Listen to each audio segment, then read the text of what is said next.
صدائے حریت جموں کشمیر سے تازہ ترین خبروں کے ساتھ حاضر ہیں۔ کل جماعتی حریت کانفرنس نے اپنے ایک بیان میں بھارت نوازوں کو خبردار کیا ہے کہ بی جے پی اور RSS کے ساتھ کسی بھی قسم کا تعاون کرنے کی صورت میں انہیں عوامی غیظ و غضب کا سامنا کرنا پڑے گا۔ مقبوضہ کشمیر میں بھارتی محاصر اور لاک ڈاؤن کو آج 96 روز ہو گئے۔ جموں و لداخ میں آزادی کے متوالوں نے بھارت مخالف شدید احتجاج کیا۔ ہندواڑہ میں گزشتہ روز ایک برفانی تودے کے نیچے 2 بھارتی فوجی دب کر ہلاک ہو گئے۔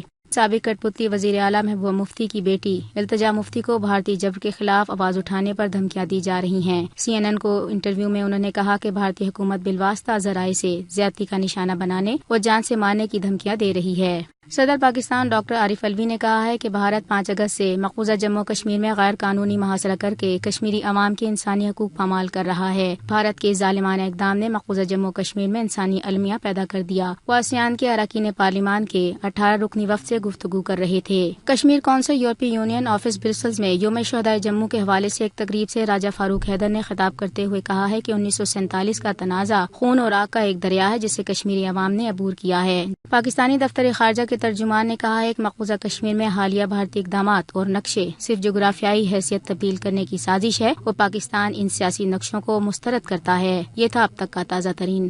5 اگست کے بعد مسلسل لاک ڈاؤن اور محاصرے کے سبب وادی کشمیر کے میوے کی صنعت کو اربوں کے نقصانات کا سامنا ہے۔ اول تو باغ مالکان کو پھل اتارنے کا موقع ہی نہیں مل سکا۔ اگر پھل اتار بھی لیا جاتا تو ٹرانسپورٹ اور ذرائع نقل و حمل میسر نہیں تھے، اور اوپر سے اب بے وقت کی برفباری نے درختوں پر لگے ہوئے باقی ماندہ پھل کو بھی نہ صرف تباہ کر دیا ہے بلکہ برفباری کے ذریعے درختوں کے ٹوٹنے جیسے واقعات بھی دیکھنے میں آئے ہیں۔ اس سلسلے میں باغ مالکان کیا کہتے ہیں، آئیے سنتے ہیں۔ تقریباً لگ بھگ 80% سے زیادہ نقصان ہوا ہے۔ ہمیں بھی دیکھ رہے باغوں کے اندر بہت بھاری نقصان ہوا ہے، بلکہ بہت ساری جگہ پر ہم نے سیب بھی نہیں اتارے تھے۔ جو مال اتارا تھا وہ بھی ایسا ہی بڑا باغوں کے اندر ہے۔ آلریڈی ہم تو پریشان جی رہے تھے، مگر اب تو اور پریشانیاں بڑھ گئی ہے کیونکہ مالی حالات یہاں بہت خراب ہے۔ باقی چیز جو ہے ہمارے پاس وہ بھی بہت خراب ہے۔ لوگوں کے پاس اب تو پیسہ بھی بچا نہیں ہے، کچھ نہیں۔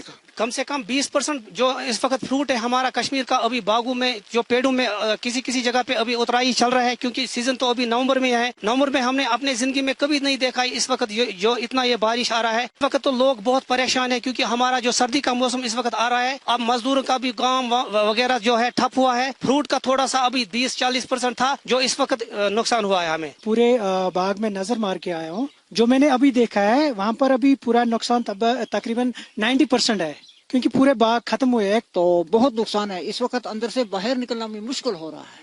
دکھ کی بات یہ ہے کہ بھارتی حکومت کو پہلے سے دم توڑتی ہوئی جموں کشمیر کی معیشت کے شکار کشمیری عوام کے نقصانات سے کوئی سروکار ہی نہیں۔